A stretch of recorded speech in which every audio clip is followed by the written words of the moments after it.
Hi, Mitch Haushold, Maximum Training Solutions again.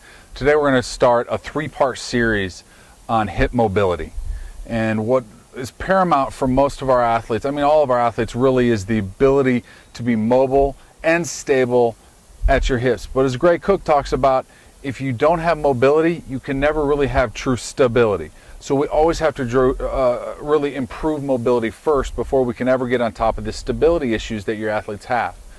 So one of the areas where almost all of our athletes really have trouble is in hip mobility.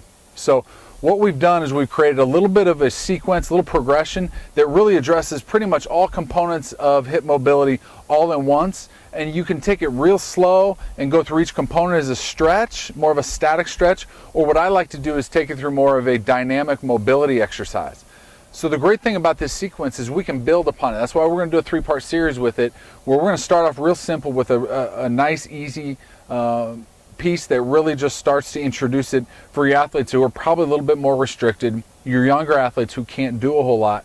And then we're going to actually progress that into a true mobility with stability exercise at the end. Okay? So what I'm going to do here is with Jordan, I'm going to have her go ahead and sit down on the ground, and we're going to put her in a position where right here, we're going to address some hip internal, external rotation, okay? So first thing we're going to do is I'm going to have her reach out in front of her with both hands and really stretch that right hip out, okay? So we're getting a piriformis stretch, a little bit of hip rotator stretch. Then she's going to come up onto her knees. So from here, she's nice and tall. I'm going to have her squeeze her glutes there. Right there, she should get a little bit of a stretch right here. So we start to get those adductors involved. Now she's going to bring that foot out in front and get a hamstring stretch. So from here, she leans forward. Good, she gets a hamstring stretch. Now she's going to bring that foot back a little bit. And now she's going to bring her hips forward so she gets an adductor stretch on that right side. Okay? Now from here, she's going to dig this back toe in. She's going to rotate and pivot herself into a deep squat. Okay? From here, nice deep squat position. I'm going to have her push out with her elbows.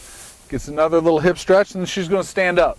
It's kind of set. We take a little rest here mid-sequence, and she's going to drop back into that nice deep squat, push out again. Okay, good. Now from here, she's going to pivot onto her other knee, so she's going to face away from us. Good. So now I actually want to have her rotate this back foot in just a little bit. Now from this position, I'm going to have her squeeze this glute and actually actively push this knee out.